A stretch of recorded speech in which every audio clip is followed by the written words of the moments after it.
سلام. لاباتا تارتيني المرجان ستعود للأسواق الأوروبية بداية من الأسبوع القادم، وهذا بعدما هددت الجزائر بقطع كل المنتوجات الأوروبية وخاصة الفرنسية للدخول للجزائر، كما نقولوا كما نيتيلا، كما دانون، كما لافاشكيري، كاين بزاف لي برودوي باسكو الجزائر حبت تنحيهم. سمعت ودروك تفاهموا.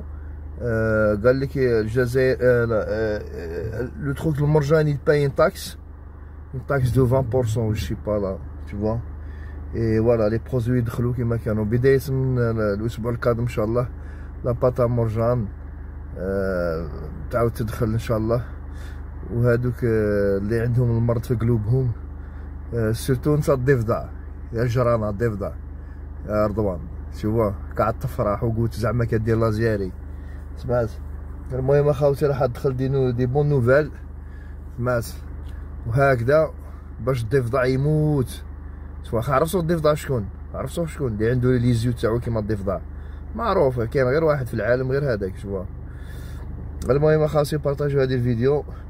قال لك بداية من 21 سبتمبر، سمع سافا الجمعة الجاي، السبت الجاي، قال لك نورمالمون تدخل سي بون، دارو كل الاجراءات وتدخل. وشنو باين تاكس 20% و 22%، ما عرفتش شحال اكزاكت. المهم اخاوتي هادو دي بون نوفيل، وبارطاجيو هذا الفيديو. سلام.